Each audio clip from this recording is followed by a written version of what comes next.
2 years ago, SCR released its version 1.10 update, which to many was known as the airport update, and was the last major update for 2 years in the game. In that time, there really wasn't that much that happened, with 13 patch updates that revamped numerous trains and stations to fill the void.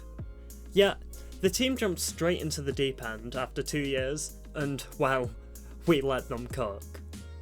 This update was big, with just under 110 changes from the previous update, and to make this video concise, I won't be covering absolutely everything, but I'll be sure to try my best. I've also added chapters to the video description that you can look at here, or also in the description, so you can navigate to the changes that you're most interested in learning about. So, without further ado, let's look into the changes. The first change on the list is the introduction of a new driving and movement system for all trains in the game. This includes better acceleration and deceleration, a new and more modern UI, as well as a new system to control speed. Unlike the previous versions, the driving UI is now split into two main areas, a power gauge and a speed gauge.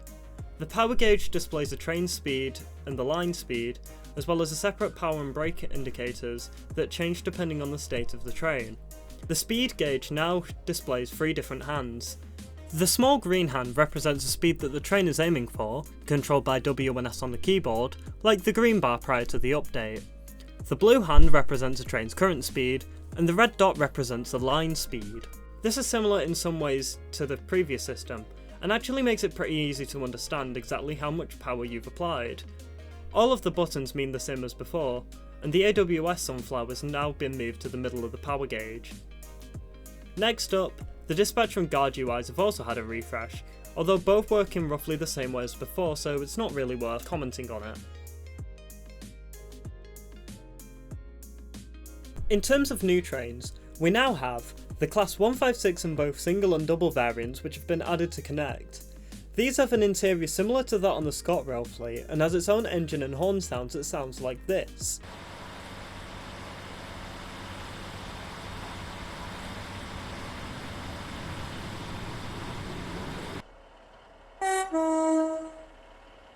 The Class 385 has also been added to Connect with 3 and 4 cars available, with a grey interior based off of the units that ScotRail use. Also, the Class 800 has been added to Express, currently as a diesel only train, with an interior similar to that of the already existing Class 801 fleet that Express has. Many trains have also been upgraded too, so let's look into them. The Class 170 has been upgraded, with new 2-car and double 2-car variants available. The interior of these are similar to the old ones, just with more detail. The Class 171 has also been upgraded similarly to the 170s on Connect. The Class 313 replaces the Class 508 on Waterline, and the model is now up to speed with the newest trains in the fleet. A nice addition to this train is that the guard buzzer is now a bell sound, which is cool. The Class 319 has been upgraded with a more accurate interior, and now also includes a declassified first class section. The Class 321 has also been upgraded and given the refurbished interior, similar to that of the ones that were with Greater Anglia. This one also has a declassified first class section, but this time it's not too different from the standard class section. The Class 357 has been upgraded too, yet looks similar to the old models, just with more detail.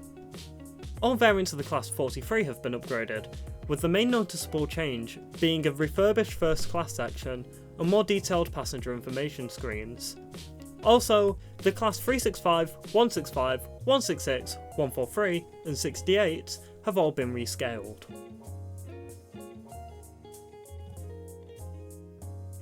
Now, let's look into the elephant in the room, the Raleigh Bay Extension. This is a new diesel-only branch that branches off to the northeast of Edgemead, more on that later, and has 3 new stations. The first on this list is As Lockby, a staggered 2-platform station which features a footbridge, a disused signal box, a level crossing, and an unusually large car park. The vibe of this station is quite rural, but may also feature as a park and ride station for Leighton. The second station on the line is Carnally Bridge, a small 1-platform station on the approach to Raleigh Bay. This is a very bare bones station and doesn't feature a ticket machine or any card validators, which is unusual to see. Around the station are numerous shops named after YouTubers and high-rise residential buildings, giving this station a cramped and unloved feel to it, which is pretty cool to see. The terminating station and the main attraction of the extension is a free platform Raleigh Bay. This station is in the centre of the town and is situated next to a large quay and harbour. The large canopy of the station gives it quite a unique setting similar to that of Whitefield or Willowfield. Around the station is a bus stop, numerous car and bicycle parking stations, and high-rise buildings. As I mentioned earlier, this extension is the first of which to be diesel only, alongside the Newry Harbour branch and the Morganstown flyover, which means that you can't drive electric trains down this line. The line is also served by Stepford Express on a new route from Lynn, and has connect routes from Lynn, West Wyvern, Edgemead, and both Leighton West and Leighton City. Oh, and the line is operated with semaphore signals, which is a great extra touch.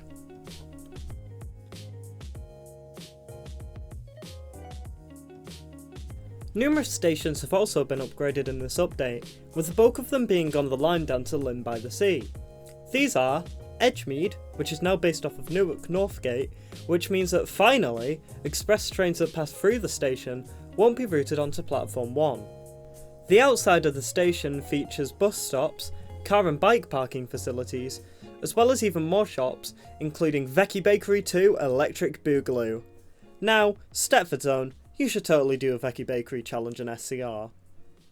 Famer has also been upgraded, making small improvements to the station, including a new footbridge, as well as car park and bike parking facilities located outside. Millcastle has been upgraded to be more urban, with the station building now being a part of a larger development, with the platforms being in a trench, giving a Rocket Parade vibe to it. West Wyvern has been upgraded to be based off of Grantham, with the addition of a first-class lounge, and the station being a lot more lively and detailed than before. Just like with other stations, the outside now features new parking facilities for both cars and bikes. The scenery around the station, including the terminating platform's approach, has been upgraded too. North Shore has been given a new refresh, keeping the Stockport-inspired design that it had before. The station now features a ticket office, lounge, and has a new entrance for the parking facilities. Water Newton has also been given minor upgrades, which now allows for Airlink trains to stop on the fast lines, with an upgraded station building and a second footbridge. Stepford Victoria's platforms have been given an update with new lighting features being added, and finally, Stepford Central's platforms have been given a nice new upgrade, with the central mall being completely removed in favour of a new approach, in the style of Manchester Piccadilly Station. There is also a statue here commemorating the former driver manager, Stees_Sammer, who tragically passed away back in July.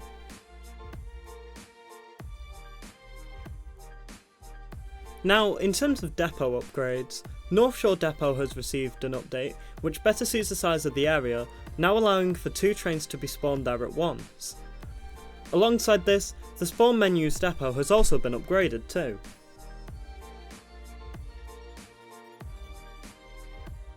Now, those are the main features of the update out of the way, so I think it's time to give you a quick fire round of a lot of the smaller features in the game. These being, a new Signal Zone H for the Raleigh Bay branch, station announcements now have effects to better suit the size of the stations, spatial train announcements have been added, meaning that you don't have to be in the train to hear them, train delay announcements have been added, new routes on Waterline for Benton to Connolly and Newry Harbour and Morganstown, next stop displays have been added to the exteriors of some trains, mile boards have been added to some stations, all terminating stations now have a 15mph speed limit of approach, and a 30mph limit on departure. The scenery around the old Upper Staplow station has been upgraded. Static train models have been added at select depots and stations around the map, including this one at Esterfield, which claims it is approaching Stepford East. Platform upgrades at all of these stations. Sound upgrades of various types on these trains. Overhead electrification has been added to the Connolly and Stepford Victoria lines, alongside various other stations around the map. Billboards and old branding across the map have been upgraded, alongside a bunch of bug fixes.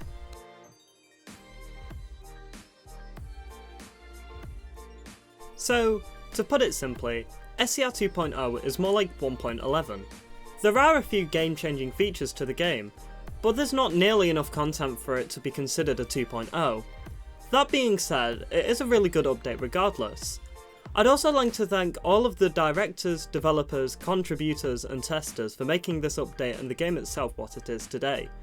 I know the launch of the update wasn't without its issues, but it certainly didn't deserve the hate that it got and the endless comparisons to the likes of EA and Dovetail Games, but hey, it's alright to dunk on a game as long as it's SCR, right? You know who you are. Anyway, that's it for my overview and review of SCR's version 2.0 update. I'd like to thank all of my channel members for supporting the channel. You can also become a channel member for as little as 99p per month and gain access to videos before anyone else alongside a bunch of other perks.